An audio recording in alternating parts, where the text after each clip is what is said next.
Let's call the case of the people versus Jason Smith. Assistant Prosecuting Attorney Morgan Barroso on behalf of the people. Kenneth Overwater, Assistant Public Defender, on behalf of Mr. Smith, who is in custody. State your name for the record, Mr. Smith. Jason Charles Smith. All right. Taking time to have a preliminary examination. Are we ready to proceed? Yes, Your Honor. All right. It's ready, Your Honor. And call your first witness. Would be calling Marie Bradley, and our victim advocate has gone out and I'm going to grab her right now. All right. Take a seat, raise your right hand. Swear to affirm the testimony you're about to give will be the truth, the whole truth, and nothing but the truth, so help you God. But have a seat. State and spell your first and last name for the record. Thank you. You may inquire. Thank you very much for being patient with us today, Ms. Bradley. I really appreciate you being here. If at any point you need to take a break, just let me know, okay? And there's tissues to your right if you need them. Do you know a Jason Smith? How do you know him? Okay. And is he in the courtroom now? Can you briefly describe something he's wearing and where he's sitting?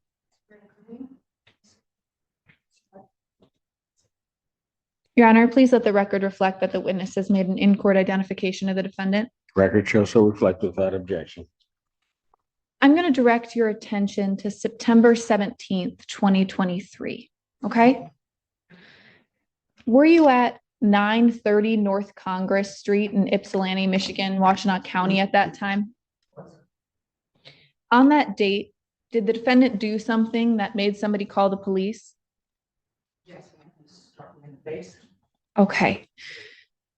Can you break that down for me a little bit? How did it start? It started because he wanted me to go in the room and leave him alone. Where were you? I apologize for interrupting. You said he wanted you to go in the room. Where were you when this started? Outside? Okay. And what happened when you were on the porch outside? Well, he was telling me to go outside and leave him alone. We were both intoxicated. I didn't want to leave him alone. And I don't even remember him yelling at me. He closed his fist and touched me in the nose area On the front porch? on the front porch. Okay. And did he say anything else other than to leave him alone prior to punching you? Okay. Do you know how many times he hit you? Once? Okay. And can you tell me what happened after he hit you? We just sat there, was talking. Afterward? Yeah. I mean, it was kind of a normal thing. So I just wiped it off and kept rolling. Okay. And did you call the police or did someone else? Somebody who had driven by had some witnessed it and Objection, Your Honor. We're getting into either speculation, hearsay. Well, I'll sustain the objection. Go ahead. Next. But you did not call the police? No, I did not call the police. Okay. Did anything else physical happen between you and the defendant on September 17th, 2023? No. Okay, 1 second, Your Honor, please. Yes. No additional questions at this time. All right. Cross-examination. Thank you, Your Honor. You indicated that you and he had been drinking. Yeah. How much did you have to drink? I couldn't tell you. Wow.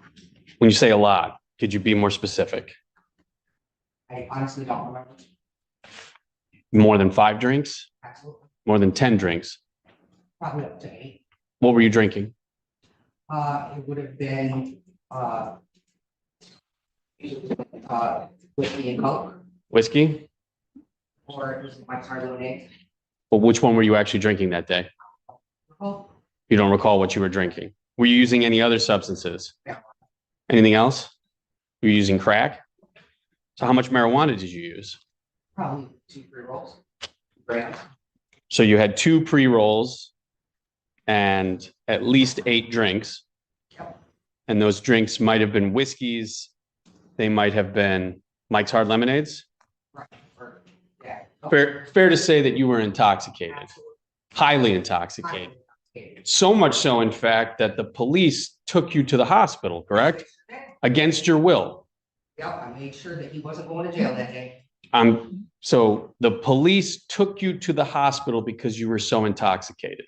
Right. When you get intoxicated, does it affect your recollection of things? Okay. Did it affect your recollection in this case?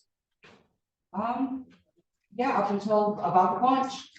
So you don't remember what happened before the punch or what happened after? Being upset that I kept following him, wanting to talk to him. Oh, When you say he's upset, what was he doing? yelling at me. Okay, you testified earlier that you don't remember him yelling at you. I don't. Well, I mean, that's just our usual thing. Okay. You testified earlier that you don't remember him yelling at you. Okay. And now you're testifying that he did yell at you. Well, okay, I can't say whether he yelled or not, but he was telling me to go in the bedroom and leave him alone. Okay. So now he didn't yell. I don't. You don't remember. No. Okay. So when you testified just now that he was yelling at you, was that untrue? Did you remember it then and forgot? I don't know.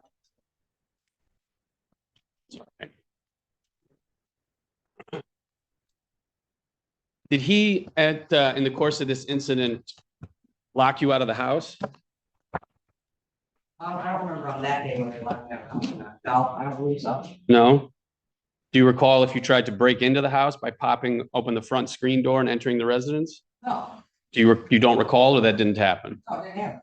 Okay, Not that so, I recall. No, I have to say that, not that I recall. okay. Do you recall if you tried to pop the screen off the back door to enter the house? Not at that time, no. Do you recall going into the house on that date? Oh, yeah, in and out, beautiful day out. Okay. Yeah.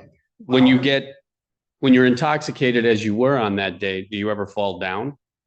No, No? no, No, I said ever. no, So when you get really drunk, you don't ever fall down. no. Not that you recall. May I have just a moment, Judge? Okay.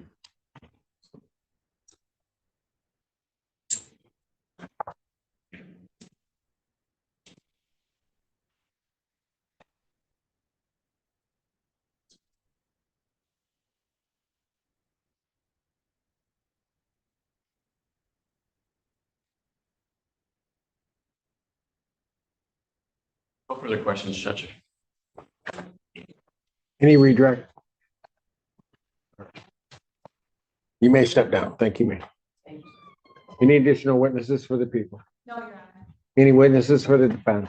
No, Your Honor. Motion, Your Honor, the people move to bind over on count 1. response. Your Honor, defense would object.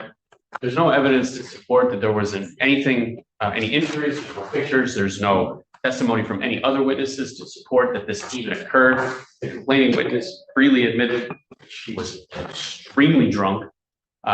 She was abusing both alcohol and marijuana at the time, to the point, as she testified to, the officers on scene forcibly took her to the hospital against her will. She is not a reliable witness at that level of intoxication. The court is well aware that it is obligated to consider the credibility of the witness, and she is not credible. I would ask the court to dismiss the charge.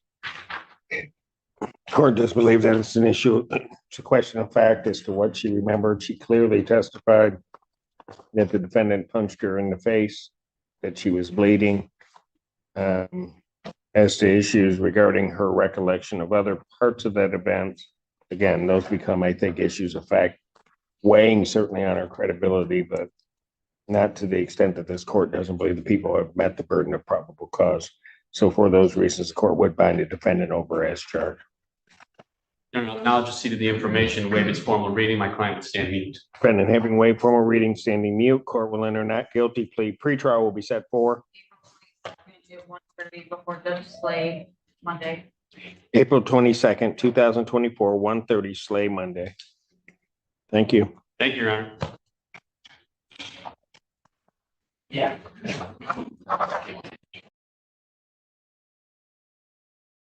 Court does call the cases of the People State of Michigan versus Tamar Young, case 23 FB 1433 and 23 F2 0334. For the Counsel, record, the Michigan Senior Assistant Prosecuting Attorney on behalf of the people for both cases.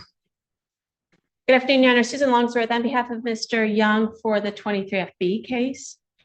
Good afternoon, Your Honor. Sam Bernstein with and on behalf of Tamar Young on 23 F2 0334. and what are we Going to be waivers on both cases. on Your Honor. both cases? And with regard to file number 23 FB. I'll see you next week. That's the case that Ms. Longford representing. Yes. I'm just putting on notice for the court's benefit, although counsel is already aware of it, that we're going to be filing amended information to reflect certain changes in circumstances from when the case was originally filed. One, Hold on one moment. Let them finish the conversation because I'm having, Oh, is there feedback, Your Honor? no, I'm hearing you while Mr. Ganati is Sorry. talking. I apologize, Your Honor.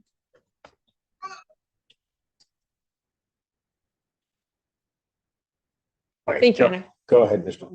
Ms. Longsworth and I had discussed the case over the weekend, yesterday. Count 2 is being dismissed because that was originally charged with and unfortunately, the victim on that case was a murder victim ultimately. So count 2 will be dismissed on the information, and we're adding a count 13 of open murder with Tyrese Burks being the named victim on that count. All right. And then when you're ready, I'll keep going through the changes that are happening. Okay, hang on. So you're going to be adding a count 13 of open murder. Okay, go ahead, sir. Count 2 dismissed, added count 13. Moving down to count 6, that will be, the language will be amended to reflect that it was a death to Tyrese Burks for the discharge in or out of building causing serious impairment. That would mirror count 7 with the other homicide victim being Travis Williams, if the court follows. So count 6, I got you. Okay, so count 6, the theory or the basis under that will change. Is that, Sorry, that would coincide with count 5 of Dallas Williams. yeah, okay, count 5. That, okay, thank you. All right, that makes sense. And then when you're ready, I'll finish this off. Yeah, no, go ahead. We would also add counts 14, 15, 16, and 17. All 4 of those counts are going to be the same felony firearm. They're going to correspond with a felony of discharge in or at a building causing serious impairment. And essentially they correspond with the charge counts 5, 6, 7, and 8. Got it. So 14, 15, 16, 17. Yes, sir. All right. So effectively, is that everything? It is, Your Honor. So effectively, if the defendant were to waive, he'd be waiving over on count 1, count 2 through 17. 2 is dismissed. I mean, 3 through 17. Yes, Thank you. sir. That's correct. Longsworth, is that a correct statement as you understand it? That is a correct statement, as I understand it, Your Honor. If I may inquire of Mr. Young. Yes. Mr. Young, you heard some of the changes that Mr. Ganatra put on the record pertaining to the information that they'll be filing. Is that correct? Yeah. And do you believe that you and I have had a sufficient time to talk about the case, talk about the benefits of holding a preliminary examination and the benefits of waiving a preliminary examination? Yeah. And in converse, the cons of both of those as well, right? Yeah. Okay, and do you understand that you are giving up your right to hold a preliminary examination, and you're agreeing that the government would be able to show probable cause of these felonies if we were to hold a preliminary examination? And you and I have talked about other evidence and possible defenses and other mitigating factors that were present. And we've agreed that those are issues that we would raise at trial if necessary. Do you agree with that? Yeah. Okay, so understanding all that, is it your agreement that you are going to waive your right to preliminary examination in this matter? Yes. Thank you. No additional questions, Your Honor. And young man, that is what you want to do? Yes. Pardon? Yes. People also waive their right to preliminary examination, both matters. All right. And sir, you also understand, we talked mainly about case 1433. You also understand in the other case, you're waiving your right to a preliminary examination. Yes. All right. Preliminary examination having been waived, and let me start with case ending in 334. Defendant is bound over to circuit court on that single count. In case ending in 1433, defendant will be bound over on count 1 and then 3 through 17, as will be reflected in the amended complaint. For my case, Your Honor, please waive reading. I can acknowledge receipt of the information. Mr. Young stands mute. And this one, Your Honor, we waive formal reading, stand mute, and we acknowledge that we have been informed of and will receive a copy of that amended information when it is prepared. defendant having waived formal reading in all of the cases to all of the counts, waived formal reading and standing mute to those charges, court will enter a not guilty plea. Pre-trial in these matters will be set April 1st at 1:30 before Judge Slay Monday. April 1st, 2024, 1:30 before Slay Monday. Thank you, Your Honor. Thank you. Bond will continue as set and or denied in each case. And I did sign the information for 334 and provided it to the court. Yes, we do have that.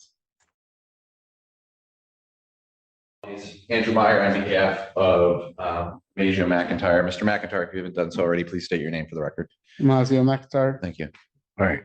Your Honor, I do want to make one correction. I do note that last time we were in court, there was representations made that multiple calls were made to the victim after arraignment. However, I do believe only one of the calls was made after arraignment. That is completely my fault. I do want to note, however, I do have a full spreadsheet of all of the calls that the defendant has made to the victim since he has come into custody, not just since the 26th, but also after he was remanded by Your Honor, including 4 calls on March 7th, 1 call on March 8th, 3 calls on March 10th, and 2 calls on March 11th.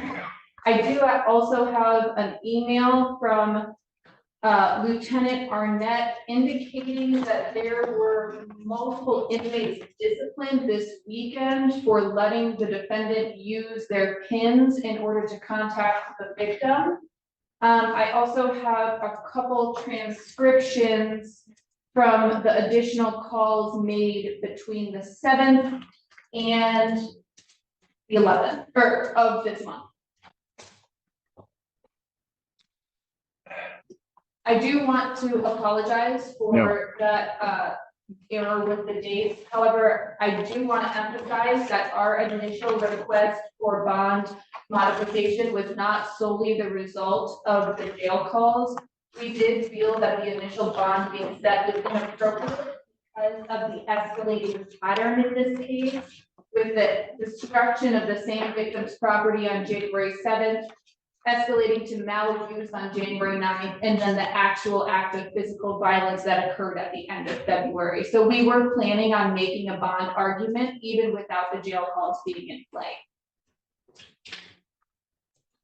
So just so that I'm clear, and I understand what you're saying in terms of the calls, because sometimes I have to make sure that I have the arraignment as opposed to custody date when trying to assess these. But then after he was remanded this time by the court, That is correct. there are more calls. That is correct. And I have a spreadsheet and transcriptions if you would like them. Mr. Meyer. Your Honor, thank you, and thank you to Ms. Barroso for correcting that. I mean, this was something we had discussed yesterday. I was reviewing the calls and noticed that some of them did occur before the arraignment. Okay. But in terms of where we are now, Ms. Barroso did make me aware of these additional allegations of calls. I don't have those yet. I only have the ones that would have occurred before the arraignment. So that's the, So what, you don't have the calls I don't have the, basically from this week, correct. I don't have those. this past week. Right. So I'm not in a position where I can assess what was or was not said on those calls, to whom those calls may or may not have been made to. So I'm in a little bit of a disadvantaged position in that regard. But here's what I'll say. But those ones are new. Correct. Here's what I'll say. Mr. McIntyre and I discussed this. Regardless of what's on those calls, Your Honor did order him not to make any call. I think I reviewed the ROA and it said no phone privileges were revoked. So putting aside what may or may not be on those phone calls, there's a violation. He'll admit to that part of it, that he made a call when he wasn't supposed to make a call, and we'll just leave it at that. Made a call? Made calls, excuse me.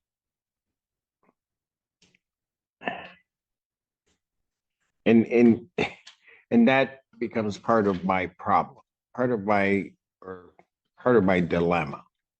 Because at that, I mean, if it isn't clear from the magistrate and you make the calls, then once you get here, I kind of make it clear and I revoke your phone privileges and I kind of make it clear you're not to have contact.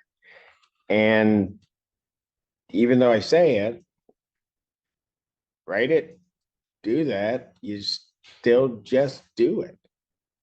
And so in terms of release of this defendant, I don't know that I can trust this defendant to follow any of the court's orders regarding it. I mean, that's the dilemma that we're in. I don't think I won, but I do want to also raise one additional concern that came out of one of the jail calls, because it did appear to me from one of the calls made prior to arraignment that the defendant indicated that if he thought he was going to be in custody, he would leave court. He would what? He would leave court. And so that to me poses an additional concern of him not wanting to appear if he were to be, if custody were to be on the table. I mean, in terms of ties to the community, I think I brought this up last time, and he does have a place that he was staying in Ypsilanti prior to him being remanded by the court last week. And he did have a job. I don't know if he'll be able to return to it.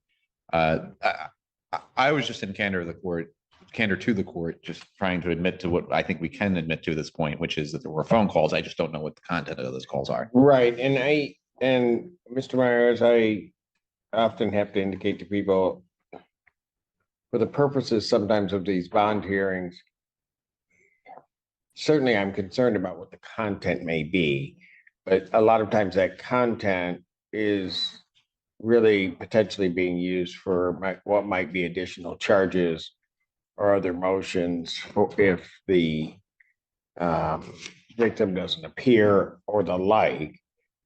The bottom line to it, though, is you said no contact.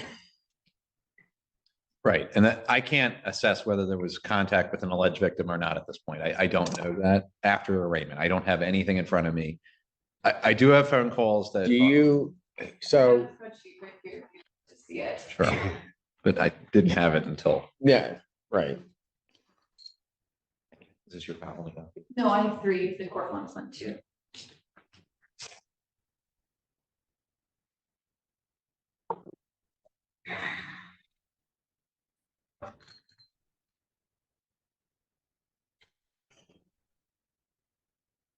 Just while you're also going through that, what is even more problematic is I take away the phone privileges in hopes that when we come back here, there can be at least an understanding, but then apparently he's using somebody else's PIN to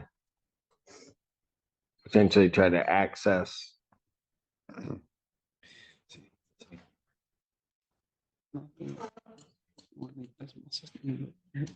They're trying to say, my sister.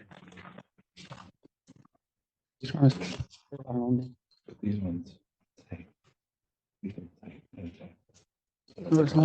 Yes, it is. It's 26.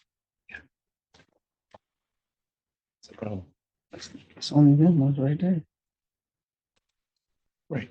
It's after. Do you understand? And Your Honor, I do want to note that some of the calls were made to a different phone number, but that phone number was referenced in a call from 3-7 to the victim's phone number as a number that would be the point of contact for the defendant to the victim.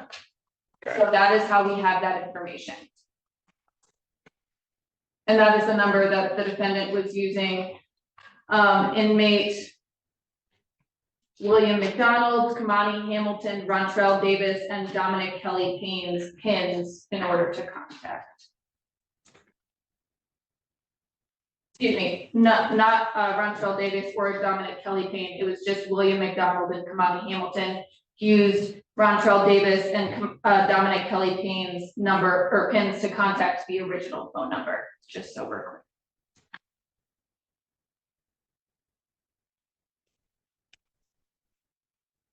Your Honor, as I said, happy to admit to the calls they make this. That's all I can admit to at this point, or have him admit to. No, I got you. Well, and just to put it bluntly, I mean, I told the defendant no contact. Well, the court has told the defendant no contact. We restricted his phone privileges upon his remand back on the 7th of March, between the 7th and the 11th, really, but certainly within this week's period in time, he's then entered into a scheme to